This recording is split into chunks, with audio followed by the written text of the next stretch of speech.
Fell out of bed again? I can't stand you anymore, my daughter said as I recovered from leg surgery. I just cried in silence. The next day, I packed my bags and moved into a caregiver's home. I'm glad to have you here. Follow my story until the end and comment the city you're watching from, so I can see how far my story has reached. It was a Tuesday morning, and the sun streamed through the half-drawn curtains of my bedroom. I'd been back from the hospital for just 3 weeks after my double knee replacement surgery. The pain was still excruciating, like hot knives stabbing into my joints with every movement. My surgeon had warned me that at 72 recovery would be slow, but I hadn't anticipated just how helpless I would feel. That morning, I needed my pain medication desperately. The small orange bottle sat on my nightstand, just out of reach. I tried calling for Milani, my daughter, but she had the shower running and couldn't hear me. The throbbing in my knees intensified, and I made the decision to try reaching for the pills myself. Carefully, I shifted my weight to the edge of the bed, stretching my arm as far as it would go. My fingers grazed the bottle, pushing it further away.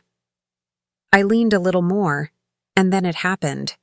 My balance failed me. One moment I was reaching, and the next I was on the hardwood floor. A sharp pain shooting through my hip and newly operated knees. I cried out, more from shock than pain. At first, though, the pain quickly followed. Through tears, I saw Milani rush into the room, her hair still dripping wet, a towel clutched around her body. "Mom, what happened?" she asked, though she could clearly see what had occurred. "I was trying to reach my pills," I explained, my voice trembling. "They were too far away and I fell out of bed again." "I can't stand you anymore," she snapped, cutting me off mid-sentence. Her voice wasn't just annoyed, it was filled with disgust, as if I had deliberately caused this inconvenience. I looked up at my daughter's face, searching for any trace of the warm, compassionate woman I thought I had raised. Instead, I saw only irritation and contempt. Her eyes, so like my late husband's, were cold and distant. She helped me back onto the bed roughly, her movements mechanical and impatient. No gentle reassurance, no checking if I'd hurt myself further. Just efficient, cold assistance, followed by a heavy sigh. "The home health nurse will be here at noon," she said, not meeting my eyes. "Try not to fall again before then. I have an important meeting this morning, and I can't miss it." With that, she turned and left, closing the door behind her with a force that wasn't quite a slam, but conveyed her frustration nonetheless. I sat there, my nightgown twisted around my legs, pain radiating through my body, and felt something inside me break. I had given everything to Milani. After George died when she was just 15, I worked 2 jobs to put her through college. I postponed my own retirement to help her with the down payment on her first house. When she asked me to move in with her last year because it would be easier for both of us, I had sold my small home, the one George and I had bought together, and used the money to renovate her basement into an accessible apartment for myself. And now, at my most vulnerable, this was what our relationship had become.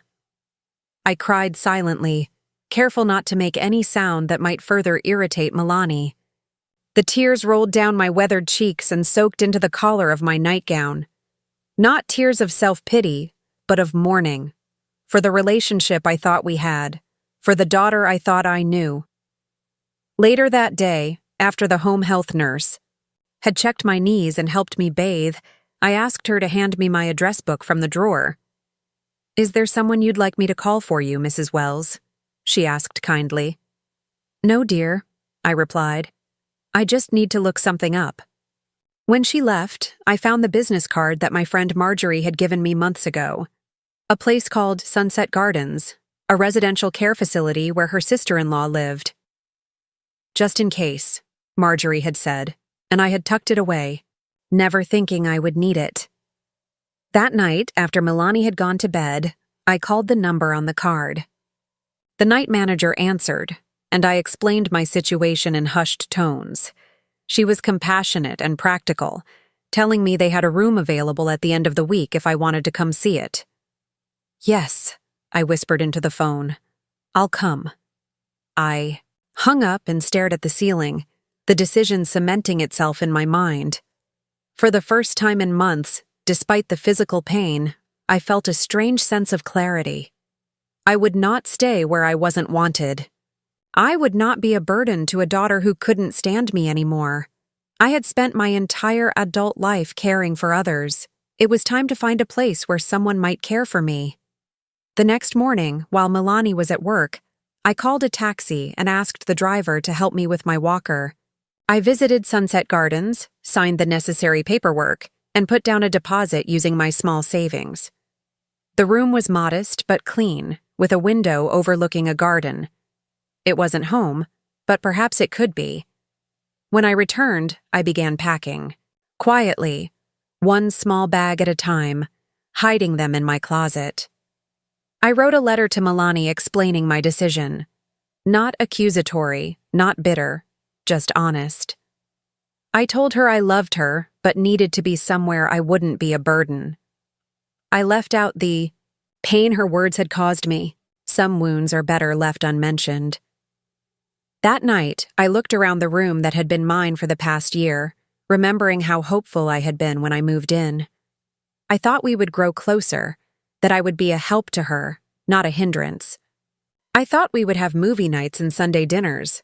I thought wrong. Tomorrow, while she was at work, I would leave. It would be better this way, for both of us. The morning I left my daughter's home was unusually quiet. Milani had rushed out earlier than normal, muttering something about a breakfast meeting with clients. She barely looked at me as she gathered her things, just called out, "Nurse comes at 10, before the front door slammed shut. I sat in my bed, listening to the silence of the empty house, feeling a strange mix of sorrow and relief. Today was the day. I wouldn't be here when Milani returned from work. With trembling hands, I reached for my phone and called Sarah, the kind social worker from Sunset Gardens who had promised to help with my transition. "I'm ready," I told her, my voice steadier than I expected. "I'll be there in 30 minutes, Mrs. Wells," she replied warmly. "Do you need help with anything before I arrive?" "No, dear. I've been packing secretly all week. Everything's ready." After hanging up, I slowly made my way to the bathroom using my walker. Every step sent shooting pain through my newly operated knees, but I was determined to be as independent as possible today. I carefully washed my face, applied a touch of lipstick, rose petal, the same shade I'd worn for 40 years, and combed my silver hair. I wanted to leave with dignity. Back in my room, I looked at the 3 small suitcases I had packed. 72 years of life, reduced to 3 bags. I hadn't taken much: some clothes, toiletries, photo albums, and a few treasured mementos. The quilt George's mother had made for our wedding, the shell necklace Milani had strung for me when she was 8, my late husband's pocket watch. The letter I'd written to Milani lay on my neatly made bed, my daughter's name written in my shaky handwriting on the envelope. I picked it up, reading it one last time. "Dear Milani, by the time you read this, I will have moved to Sunset Gardens Assisted Living Facility. I've made arrangements to cover the costs with my pension and savings. Please know that I'm not leaving out of anger. I've simply realized that my presence has become a burden to you, and that was never my intention. You have your own life to live, and I don't want to be the reason you can't live it fully. I've left most of my things behind. Feel free to do with them what you wish. The only items I've taken are those with sentimental value. Please don't worry about me. I'll be well taken care of, and this is my choice. I hope you'll visit when you can, but I understand if you need time. I love you, sweetheart. I always have and always will." Mom tears blurred my vision as I folded the letter and placed it back on the bed. I hadn't mentioned her harsh words, "I can't stand you anymore," or how they had shattered my heart. What would be the point? some wounds are better left unspoken. The doorbell rang precisely when Sarah had promised. She entered with a gentle smile, accompanied by a middle-aged man who introduced himself as the transportation aide. "Are these your bags, Mrs. Wells?" he asked, pointing to my suitcases. I nodded, suddenly unable to speak. The reality of what I was doing hit me full force. I was leaving the home of my only child, leaving because I wasn't wanted. Sarah seemed to sense my distress. She sat beside me on the bed, her hand covering mine. "It's okay to have second thoughts, Harriet. This is a big step." I shook my head, finding my voice again. "No second thoughts, just memories." She nodded, understanding. "Would you like a moment alone before we go?" "Please," I whispered. As they took my bags to the car, I slowly made my way through the house, leaning heavily on my walker. I paused in the kitchen, remembering the Sunday dinners I used to prepare here when I first moved in. Before Milani started working weekends, before our conversations became stilted and uncomfortable. I touched the living room wall, where family photos hung in perfect frames. Milani as a baby in George's arms. Milani at her college graduation, her arm around my shoulder. Milani and me at her 30th birthday, both of us smiling. Though I remembered tension simmering beneath the surface even then. When had things changed? When had I shifted from mother to burden in her eyes? Was it gradual, or had it always been there, hidden beneath obligation and duty? In the hallway, I stopped at Milani's home office, the door slightly ajar. On her desk sat a framed photo I'd never seen before. Milani with a handsome man, both dressed elegantly at what appeared to be a formal event. She looked radiant, laughing into the camera, happy in a way I hadn't seen in years. Was there a new man in her life? Someone she hadn't told me about? The realization that my daughter was keeping parts of her life secret from me stung sharply, but also confirmed my decision. I had become so peripheral to her life that major developments no longer warranted sharing. "Mrs. Wells?" Sarah called gently from the front door. "The car is ready whenever you are." I took one last look around, then made my way slowly back to the entrance. "I'm ready now." The aide helped me into the car, folding my walker and placing it in the trunk with my bags. As we pulled away from the house, I didn't look back. Looking back would only make this harder. "You're very brave," Sarah said, sitting beside me in the back seat. I shook my head. "Not brave, just realistic. My daughter's life will be easier without having to care for me, and perhaps mine will be too." The drive to Sunset Gardens took about 40 minutes. I watched the familiar neighborhoods give way to parts of the city I rarely visited. We passed parks with children playing, shopping centers bustling with activity, life continuing all around while mine was changing forever. Sunset Gardens was nicer than I remembered from my brief visit. A large, Spanish-style building surrounded by well-maintained gardens, palm trees swaying gently in the breeze. Not the dreary nursing home I had feared in my darkest moments. The aide parked near the entrance where a small welcome committee waited. The facility director, a nurse, and a friendly-looking woman who introduced herself as my transition companion. "We're so glad you've chosen to join our community, Mrs. Wells," the director said warmly, helping me out of the car. Community. Not facility, not home. Community. The word felt like a balm to my wounded spirit. As I was wheeled through the entrance, they insisted I use a wheelchair today to protect my healing knees. I felt a strange sense of peace settling over me. This wasn't how I had imagined my twilight years, leaving my daughter's home for a place among strangers. But perhaps here, I could find something I had lost: respect, dignity, and maybe even belonging. My room was on the second floor, with a small balcony overlooking the central courtyard. Someone had placed a vase of fresh daisies on the bedside table. The bed was neatly made with a colorful quilt, not unlike the one I'd brought with me. "We want you to make this space your own," the transition companion said, helping me settle into an armchair by the window. "Hang pictures.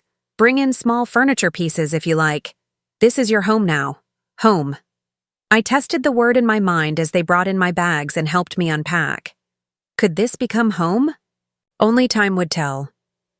That night, alone in my new room, I wondered if Milani had returned from work yet, if she had found my letter, if she had called my phone, which I had turned off upon arrival, if she cared that I was gone. I didn't cry. I had shed enough tears in silence at my daughter's house. Instead, I watched the sunset paint the sky in brilliant oranges and pinks through my window, thinking about new beginnings at 72. Tomorrow would be my first full day at Sunset Gardens, my first day of a life I never expected, but one I would face with the same strength that had carried me through widowhood, through raising a child alone, through everything. Somewhere across the city, my daughter was reading my letter, or perhaps she had crumpled it up in anger or relief. Either way, I had taken back control of my life, no longer a burden to be tolerated, but a woman making her own choices, even at this late stage. My first week at Sunset Gardens passed in a blur of introductions, medical assessments, and adjusting to new routines. The staff was attentive without being overbearing, and I appreciated their efforts to respect my independence while ensuring my safety as I continued recovering from surgery. My phone remained off. I wasn't ready to face Milani's reaction, whether it was anger, relief, or worst of all, indifference. The thought of hearing her voice saying she hadn't even noticed I was gone was too painful to bear. On my 7th morning, I was sitting in the community room attempting to focus on a book when a woman about my age approached, leaning on a cane adorned with colorful beads. "Mind if I join you?" she asked, gesturing to the empty chair beside me. "Please do," I replied, grateful for the distraction from my thoughts. "I'm Eleanor Simmons," she said, easing herself down with a slight wince. "Arthritic hip. You?" "Harriet Wells," I responded. "Double knee replacement." She nodded knowingly. "The joys of aging. I've been watching you this week. You don't join the group activities much." I felt a flicker of defensiveness. "I'm still settling in." "Of course you are," Eleanor said matter-of-factly. "We all went through it. I moved here 8 months ago, after my son decided I was too much trouble to have around." The bluntness of her statement startled me. "I'm sorry to hear that." She waved her hand dismissively. "Don't be. Best thing that could have happened. My son's a workaholic with a wife who never liked me. Now I play poker on Tuesdays, take watercolor classes on Thursdays, and don't have to pretend to enjoy my daughter-in-law's terrible lasagna." She leaned closer. "So what's your story? Children dump you here too?" "I left on my own," I said stiffly, not ready to share the painful details with a stranger. Eleanor studied me with shrewd eyes. That's what we all say at first. Pride's a powerful thing." She patted my hand. "When you're ready to talk about the real reason, come find me. I'm in 318, and just so you know, there's a group of us that meets on Friday afternoons. Unofficial, of course. We call ourselves the Discarded Darlings." With that, she rose and shuffled away, leaving me both offended and intrigued. Discarded Darlings. The name was both humorous and heartbreaking. Was that what I was now? Discarded? That afternoon, I finally turned on my phone. It immediately buzzed with notifications. 17 missed calls from Milani and nearly twice as many text messages. I took a deep breath and began reading. First few were frantic. "Mom, where are you? Please call me." I called the hospitals. "Are you okay?" Then came anger. "I can't believe you just left without talking to me. This is so immature and irresponsible. You've put me through hell today." And finally, After presumably finding my letter, I found your note. Sunset Gardens? Really? Without discussing it with me? Call me back. We need to talk about this. Mom. I'm coming there tomorrow if you don't call me back. The last message had been sent 3 days ago. Nothing since then. I stared at my phone, a heavy weight settling in my chest. She was angry, but she hadn't come. Part of me was relieved. I wasn't ready to face her. But another part ached with the confirmation that once the initial shock wore off, she hadn't deemed it necessary to follow through. My physical therapist, Miguel, found me still staring at my phone 20 minutes later. Mrs. Wells, are you okay? He asked, genuine concern in his young face. I quickly composed myself. Yes, just checking messages. I'm ready for our session. Miguel was patient as he guided me through exercises to strengthen my knees. The pain was still significant, but less crippling than it had been at Milani's house. Perhaps it was the regular therapy, perhaps the lack of tension in my new environment. Either way, I was making progress. You're doing great, Miguel encouraged as I completed the final repetition. Much better than when you arrived. How does it feel? Better, I admitted, though I still hate that walker. He smiled. Most people do, but stick with the program, and we might get you to a cane in another week or two. A cane. Like Eleanor's. I found myself wondering about her beaded accessory, so unlike the medical-looking canes I'd seen in the physical therapy room. After my session, instead of returning to my room as usual, I made my way to the activities room where an art class was in progress. I stood in the doorway, watching as residents of varying abilities worked on watercolor paintings of a fruit bowl arranged at the front of the room. Are you joining us, Mrs. Wells? Asked the young woman leading the class, noticing me hovering. In the entrance. Not today, I replied. I was just curious. Well, we meet every Monday and Thursday at 2. You're welcome anytime. I nodded my thanks and continued my slow walk through the facility, exploring areas I hadn't yet visited. The garden courtyard was peaceful, with winding paths accessible to walkers and wheelchairs, and several seating areas beneath shade trees. A small library offered books, magazines, and comfortable chairs. In the recreation room, 2 men were playing chess while others watched a baseball game on television. It was all perfectly pleasant, and yet I felt like an outsider looking in at a life I wasn't quite ready to claim as my own. Back in my room, I found myself staring at my reflection. In the bathroom mirror, the woman looking back at me seemed older than I remembered, with deeper lines around her eyes and mouth, her silver hair flat and lifeless. Who are you now? I whispered to my reflection. Not Milani's mother, not anymore. At least not in the way I had been. Not George's wife, not for many years. Just Harriet. But who was Harriet without those defining relationships? On Friday afternoon, I found myself standing outside room 318, debating whether to knock. What would these discarded darlings expect? From me? Tearful confessions? Bitter tirades against my daughter? Before I could decide, the door opened and Eleanor stood there, eyebrows raised. Are you coming in, or just planning to lurk in my doorway all day? She asked. I wasn't sure if I should join, I admitted. Nonsense. You absolutely should, she declared, taking my arm and guiding me inside. Her room was personalized in a way mine wasn't yet.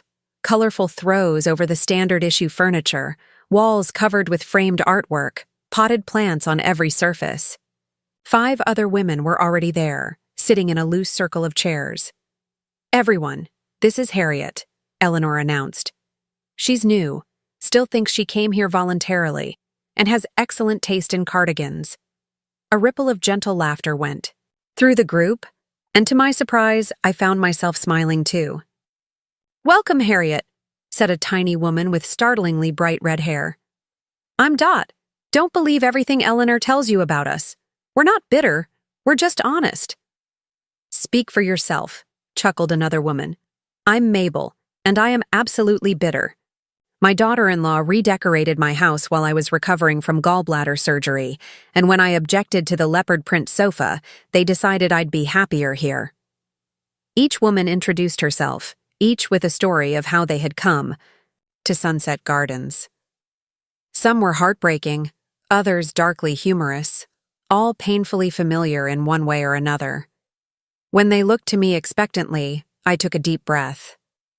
My daughter said she couldn't stand me anymore after I fell trying to reach my medication. I left the next day. The simple statement hung in the air, and I was surprised by how cathartic it felt to say the words aloud. No defense of Milani, no explanation of how tired she must have been, or how difficult I must have been to care for. Just the plain, painful truth. Dot reached over and squeezed my hand. "Welcome to the club, honey." And somehow, in that moment, I felt a weight lift. These women understood in a way no one else could. Here, I didn't have to pretend. Here, perhaps, I could begin to figure out who Harriet was now. A month passed, and I settled into the rhythm of life at Sunset Gardens. My knees improved enough that I graduated from the walker to a cane, a beautiful wooden one that Eleanor helped me decorate with colorful fabric strips and small charms, each representing something important to me. A tiny silver book for my love of reading, a miniature paintbrush for my newfound interest in watercolors, a locket containing a picture of George. The discarded darlings, as I now proudly counted myself among them, met every Friday. Those afternoons became the highlight of my week, a time of honest conversation, sometimes tears, often laughter. We shared updates on our families, those who still had contact, compared notes on the facility's meals, and supported each other through health challenges and homesickness. Milani hadn't visited. After those initial messages, her communication dwindled to a text every week or so, usually just asking how I was feeling. I responded with brief, pleasant updates about my recovery, never mentioning the hurt that still lingered beneath my words. She never referenced our last morning together or apologized for what she'd said. It hung between us, unacknowledged. Was in the community garden on a crisp October morning, working on a watercolor of the rose bushes, when Denise, the receptionist, approached me. "Mrs. Wells, you have a visitor," she said, her tone carefully neutral. I looked up, my heart suddenly racing. "Milani?" Denise shook her head. "No, it's a man. He says he's your son-in-law." Son-in-law? Milani had been divorced for years, and as far as I knew, wasn't seeing anyone seriously enough to call a husband. Curious and confused, I gathered my art supplies and followed Denise to the visiting area. A tall, distinguished man with salt and pepper hair stood as I entered. He looked to be in his late 40s, dressed in a casual but expensive-looking sweater and slacks. "Mrs. Wells," he said, extending his hand. "I'm Ted Armstrong, Milani's husband." I stared at him, momentarily speechless. "Husband?" I finally managed. "Milani is married?" A flash of discomfort crossed his face. "For almost 6 months now. I'm sorry, I assumed you knew." 6 months. My daughter had been married for half a year and I hadn't known, hadn't been told, hadn't been invited. The revelation struck me like a physical blow. "Please, sit down," I said, gesturing to the chairs, trying to maintain my composure despite the shock. "I'm afraid Milani hasn't shared much about her life with me recently." Ted sat across from me, a frown creasing his brow. "That's actually why I'm here. May I speak frankly, Mrs. Wells?" "Harriet, please. And yes, I'd appreciate frankness." He leaned forward, clasping his hands. "Harriet, Milani told me she placed you in this facility because you were struggling to manage on your own after your surgery. She said it was a mutual decision." I couldn't help the bitter laugh that escaped me. "Is that what she told you? That this was mutual?" Ted's frown deepened. I take it that's not the case. No, I said simply. It wasn't mutual. I left. After Milani made it clear I was a burden she could no longer bear, I saw genuine surprise in his eyes. Could you tell me what happened? Your version, I mean. Something in his tone, in the careful way he asked, made me think he wasn't here to defend Milani, but to understand the situation. So I told him about the fall, Milani's harsh words, my decision to leave rather than stay where I wasn't wanted. Ted listened without interrupting, his expression growing increasingly troubled. When I finished, he was silent for a long moment. I suspected something wasn't right, he finally said. The way Milani changes the subject whenever I ask about you, her reluctance to visit. It didn't fit with the close relationship she initially described. We were close once, I said softly, before she became successful, before I became old and infirm. Ted shook his head. Age and infirmity shouldn't change love. He hesitated, then added, I lost my mother to cancer 5 years ago.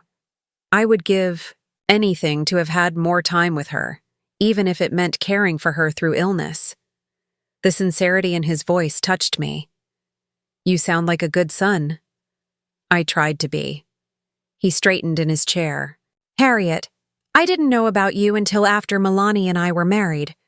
We had a whirlwind romance, met at a charity function, engaged 3 months later, married in a small ceremony. Without her mother present, I couldn't help adding, She told me you were too ill to attend, Ted said, wincing at the revelation. I'm beginning to realize there's a lot Milani hasn't been honest about. I studied this man, my apparent son-in-law, trying to reconcile his existence with the daughter, who had kept him a secret from me. Why are you here, Ted? Why now? He met my gaze directly. Because I found your letter. Milani kept it in her desk drawer.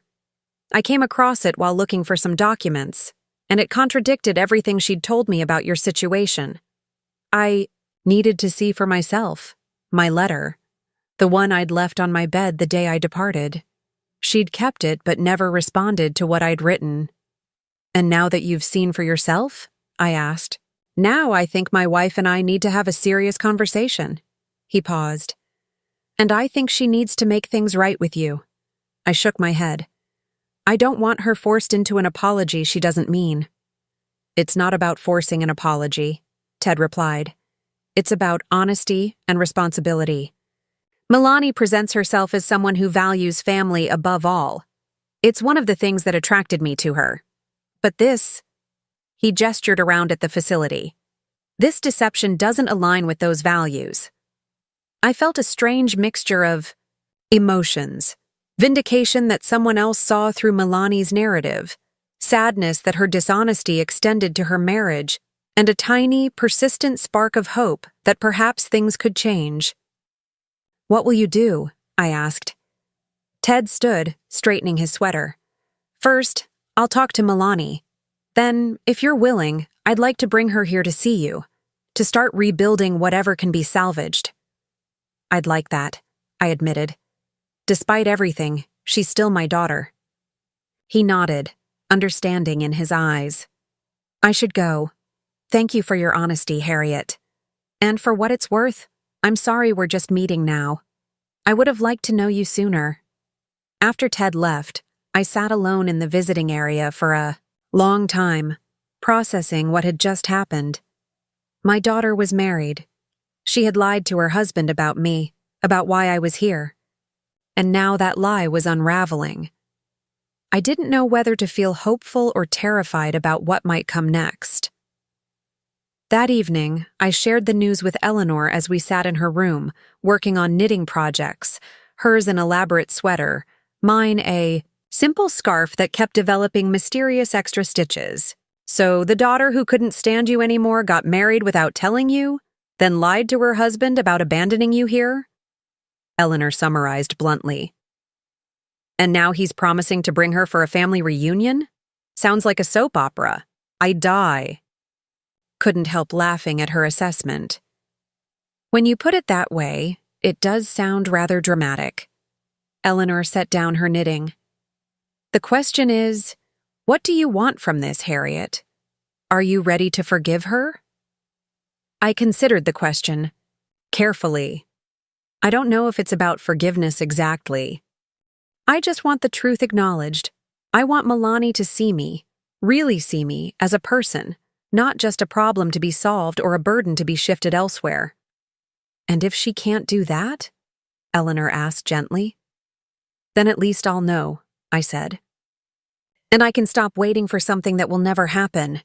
Later that night, as I prepared for bed, my phone buzzed with a text message from an unknown number. It was from Ted. Spoke with Milani. It didn't go well. She's angry I came to see you, but we're working through it. Don't give up hope. Will. Be in touch soon. I set the phone on my nightstand, my emotions too tangled to sort through. My daughter was angry that her husband had discovered her lies. Would this push her further away?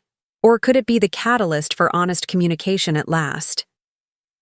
As I drifted toward sleep, I found myself thinking about the watercolor class I'd finally joined.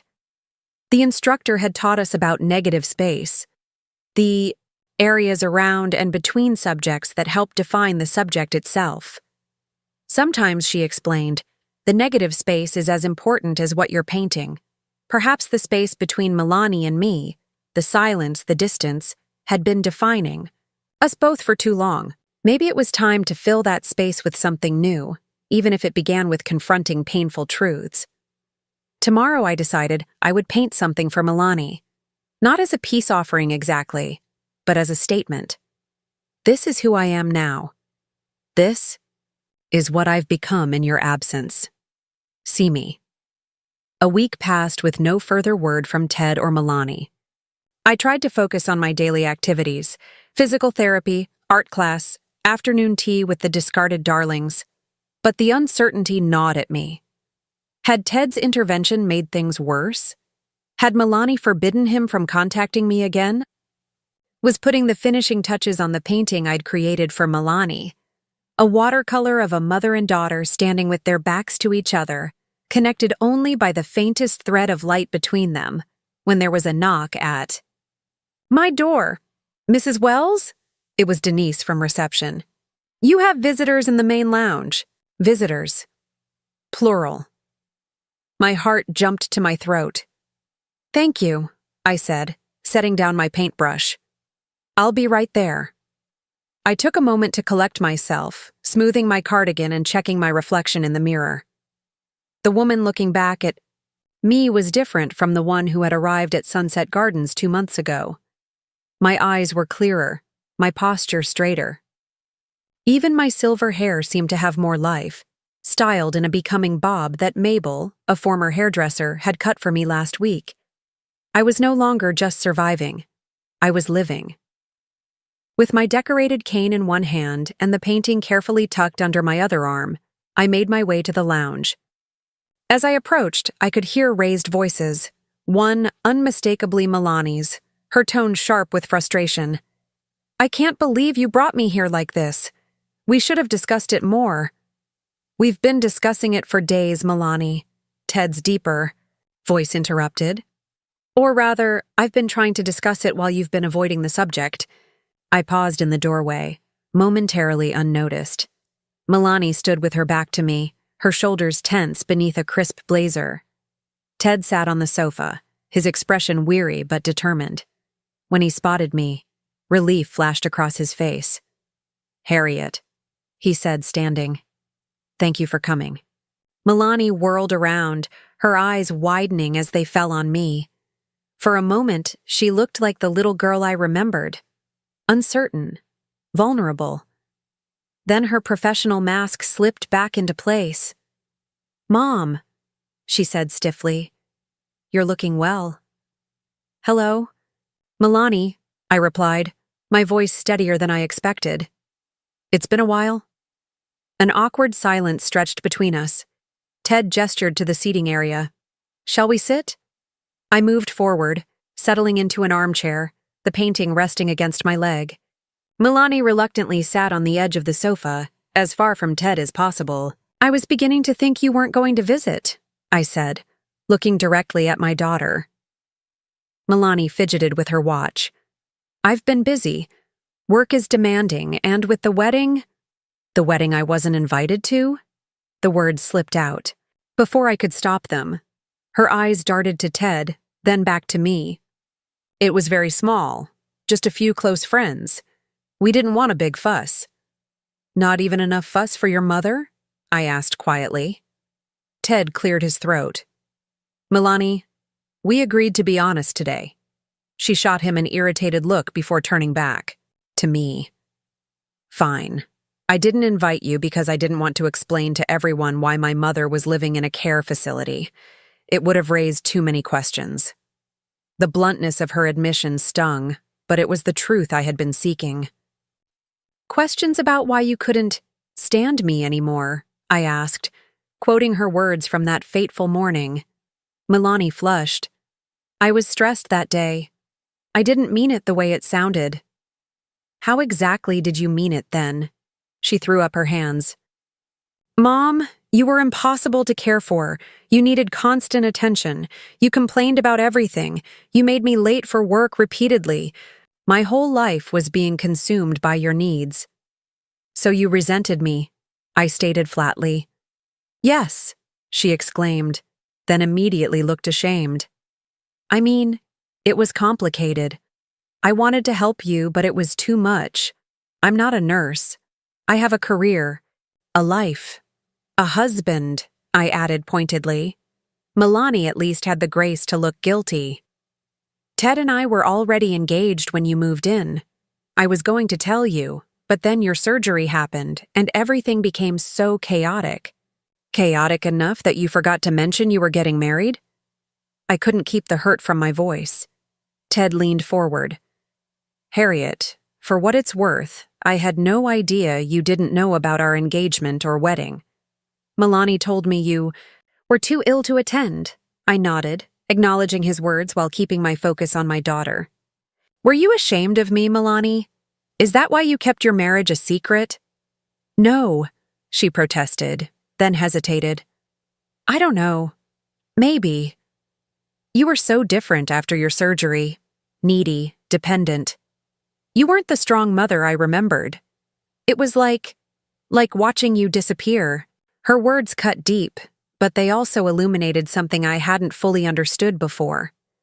Milani hadn't just been frustrated by the practical challenges of caring for me. She had been grieving the loss of the mother she thought she knew. I was still me, I said softly. Just a version of me that needed help. I know that now, she admitted. But at the time, I couldn't handle it. When I found your note saying you'd left, part of me was relieved. She glanced at Ted, who nodded encouragingly. And part of me was terrified that everyone would know what a terrible daughter I was, letting my mother go to a care home. So you created a narrative where it was a mutual decision, Ted supplied. Where you were the devoted daughter who found the best care for her ailing mother? Milani nodded miserably. It was easier than facing the truth. I studied my daughter's face, the dark circles under her eyes, the tightness around her mouth. She was suffering too, in her own way. Milani, I said carefully, I didn't leave to punish you. I left because I believed it would be better for both of us. You wouldn't have to bear the burden of caring for me, and I wouldn't have to live where I wasn't wanted. But that's just it, she burst out. I did want you in my life, just not the way things were going. You never talked to me about how you were feeling, I pointed out. You just got increasingly distant and resentful. Because I felt guilty. Tears welled in her eyes. What kind of daughter resents taking care of her own mother? What kind of daughter feels trapped by her mother's needs? I was ashamed of those feelings, so I buried them until I couldn't anymore. Ted reached for her hand, but she pulled away, standing abruptly. I should never have brought you to live with me, she said, pacing now. It was a mistake. I thought I could handle it, but I couldn't. And now look at us. You're in a care home. I'm a terrible daughter, and everyone knows it. I don't think. You're terrible, I said, my voice gentle. I think you're human. We both are. She stopped pacing, looking at me in surprise. Milani, caring for an aging parent is hard. I should know. I cared for your grandmother in her final years. It's exhausting, frustrating, and sometimes thankless. I understand that now more than ever. Then why do I feel so awful? She whispered. Because you care, I replied simply. If you didn't, you wouldn't feel guilty at all. Ted stood, moving to Milani's side. Perhaps this is an opportunity for a fresh start, a more honest relationship between you two. I reached for the painting, beside my chair. That's my hope, too. I made this for you, Milani.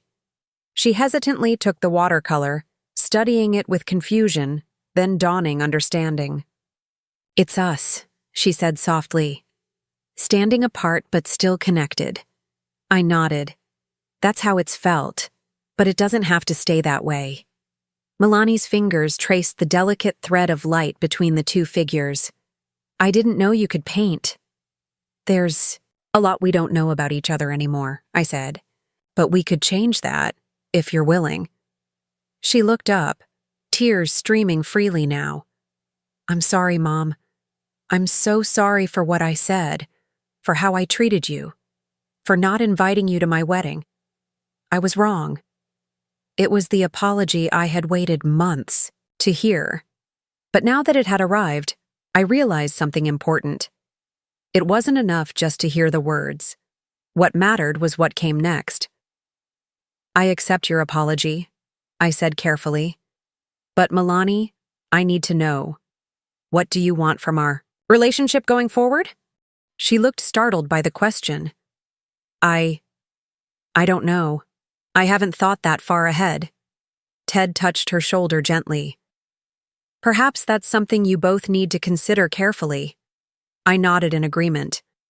I don't need an answer today, but I do need you to be honest, with yourself and with me. No more pretending, no more convenient narratives. Milani wiped her tears, straightening her shoulders. That's fair. I can do that. As they prepared to leave, Milani hesitated, then asked, Are you happy here, Mom? Really? I considered the question seriously. I'm finding my way. I have friends, activities, proper care for my knees. It's not what I expected for this chapter of my life, but it's not without its blessings. She nodded, absorbing this. Could I? Would it be okay if I visited again? Maybe for lunch next weekend? I'd like that, I said, surprising myself with how much I meant it. After they left, I returned to my room, emotions swirling. The confrontation had been painful but necessary. Wounds that had festered in silence had finally been exposed to air. Whether they would heal properly remained to be seen, but at least now there was a chance. 6 months had passed since that difficult confrontation with Milani. Winter had given way to spring, and with it came gradual, tentative growth in our relationship. True to her word, Milani had begun visiting, awkwardly at first, our conversations stilted and careful. But each visit became a little easier, a little more genuine. Today was different, though. Today, Milani was coming to help me move. I stood in my room at Sunset Gardens, surveying the space that had been my home through one of the most transformative periods of my life. My artwork adorned the walls, watercolors capturing the changing seasons, the gardens, and portraits of my discarded darling's friends. Books lined the small shelf Ted had brought me as a Christmas gift. Photographs, old and new, sat framed on the dresser. This room had witnessed my journey from broken-hearted mother to something else entirely. A woman with her own identity, separate from her roles as wife and mother. A knock at the door pulled me from my thoughts. Eleanor stood there, leaning on her beaded cane, her eyes suspiciously bright. So today's the day, she said, trying to sound matter-of-fact but not quite succeeding. Today's the day, I confirmed, opening my arms to her. She stepped into my embrace, holding tight for a moment before pulling back. "The darlings won't be the same without you, Harriet. I'll still come for Friday meetings," I promised. "Wild horses couldn't keep me away." Eleanor nodded, blinking rapidly. "We're holding you to that. Dot's already threatened to hunt you down, if you miss a session." The thought of tiny, red-headed Dot pursuing me with her walker made me laugh. I believe her. "Are you sure about this move?" Eleanor asked, her voice dropping to a serious tone. "You've built a life here. You don't owe Milani anything." I considered her question carefully. "I'm not doing it for Milani, or out of obligation. I'm doing it because it feels right for me now. 6 months ago, I wasn't ready. Now I am." She studied. My face then nodded, satisfied with what she saw there. "Then I'm happy for you. Just remember you always have a place here if you need it." Another knock, and Denise appeared. "Mrs. Wells, your daughter and son-in-law are here." Eleanor squeezed my hand one last time before departing with a whispered, "Be happy, friend."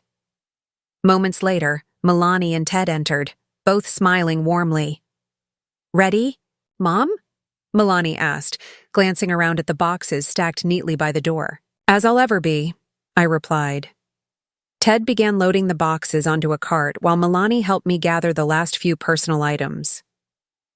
"The guest house is all set up," she said, carefully wrapping a framed photo of George. "Ted installed the grab bars in the bathroom yesterday, and we put in that adjustable bed you liked when we went shopping." "Thank you, dear. That sounds perfect." Ted returned for another load. "The movers have already delivered your furniture to the guest house. Once we get these last boxes, you'll be all set."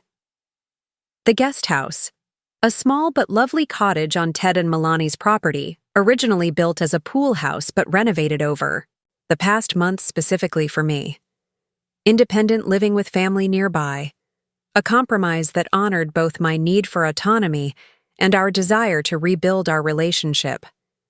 It hadn't been Milani's idea initially. After several weeks of regular visits, it was Ted who suggested it during a lunch at Sunset Gardens. "The pool house is just sitting empty," he'd said. "With some renovations, it could be perfect for Harriet.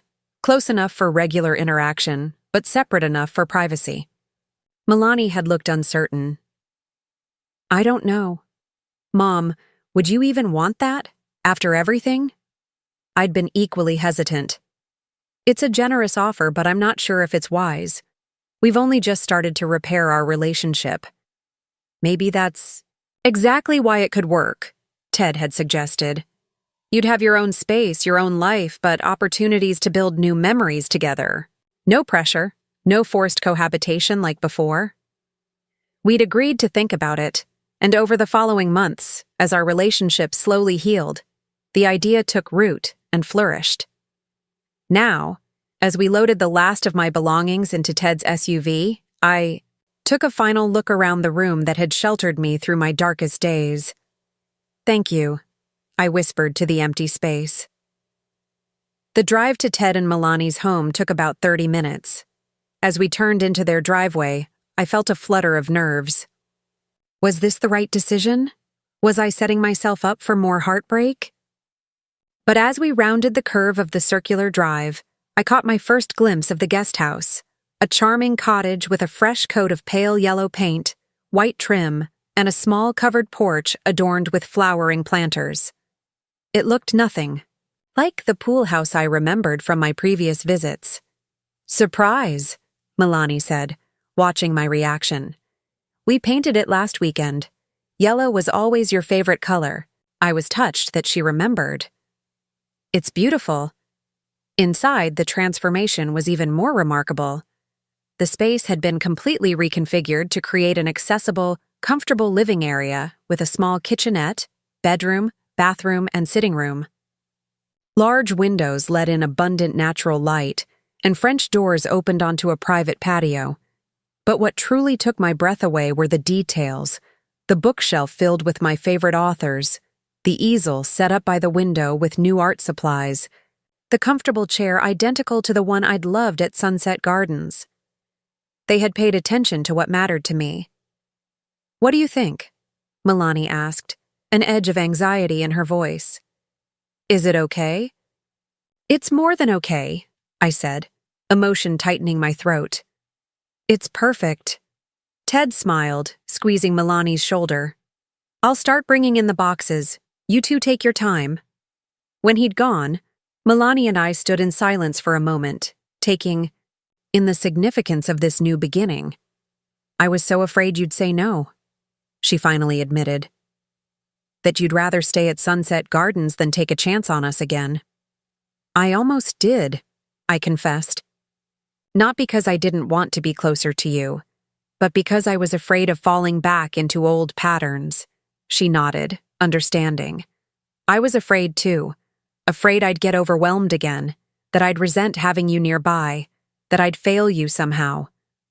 "What? Changed your mind?" I asked. Milani took a deep breath. "Therapy, for one thing. Ted insisted we both get help, individually and as a couple, after everything that happened. It's been enlightening." "In what way?" I realized I've spent my whole life terrified of dependency, of needing others and of others needing me. When you needed my care after your surgery, it triggered all those fears. Instead of acknowledging them, I pushed you away. Her honesty moved me. We all have our fears, Milani. Mine was becoming a burden, being unwanted. I think that's why your words hurt so deeply that day. "I'm still sorry for that," she said softly. "I wish I could take it back." "I know," I assured her.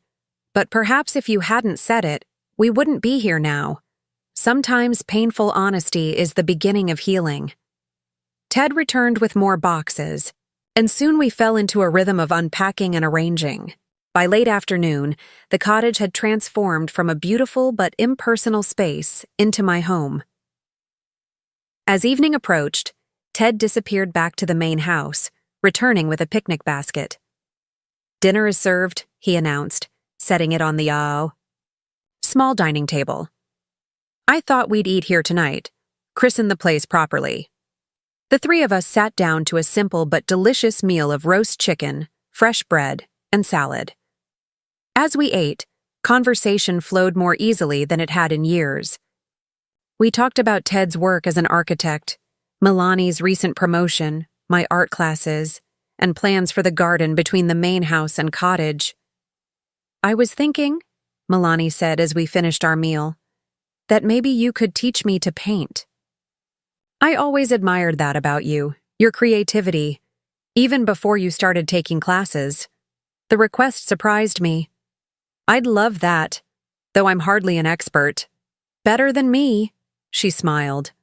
"I can barely draw a stick figure." Ted raised his glass.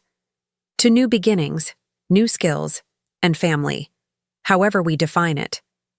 We clinked glasses, and I felt a warm sense of rightness settle over me. This arrangement wasn't perfect, and our relationship would still require work, but we were trying. Really trying. After dinner, they helped me finish organizing the bedroom, then prepared to leave me to settle in for my first night. At the door, Milani hesitated. "Are you sure you'll be okay alone tonight? Do you need anything else?" I smiled at her concern, genuine now, not born of obligation. "I'll be fine. I've gotten quite used to managing on my own." "I know you have," she acknowledged. "You're stronger than I ever gave you credit for." I hugged her, breathing in the familiar scent of her perfume. We're both stronger than we knew. After they left, I sat on my new patio as twilight deepened into night. The lights of the main house glowed warmly in the distance, close enough for comfort, but far enough for independence. Above, stars began to appear in the darkening sky. "Well, George," I said softly to the night air, "this isn't how I imagined spending my 70s, but I think it's going to be all right." A gentle breeze rustled the leaves of the oak tree overhead, and I smiled, thinking of Eleanor and the discarded darlings. None of us had expected the twists our lives had taken, but we had found our way forward nonetheless. Tomorrow, I would hang my artwork on these new walls. I would arrange my books just the way I liked them. I would plant flowers in the garden plot Ted had prepared for me. I would begin creating a new chapter. I was no longer just Milani's mother, no longer defined solely by my relationship to others. I was Harriet Wells, artist, friend, survivor, and yes, mother too. But on my own terms now, with boundaries and expectations we had established together. I had fallen from my bed and lost my daughter's love. Then I had packed my bags and found myself. And somehow, improbably, I had found my way back to a different, more honest relationship with Milani. Not all stories have perfect endings. Some just have new beginnings, again and again, for as long as we're brave enough to try. This was mine. Now, I'm curious about you who listened to my story. What would you do if you were in my place? Have you ever been through something similar? Comment below, and meanwhile, I'm leaving on the final screen 2 other stories that are channel favorites, and they will definitely surprise you. Thank you for watching until here.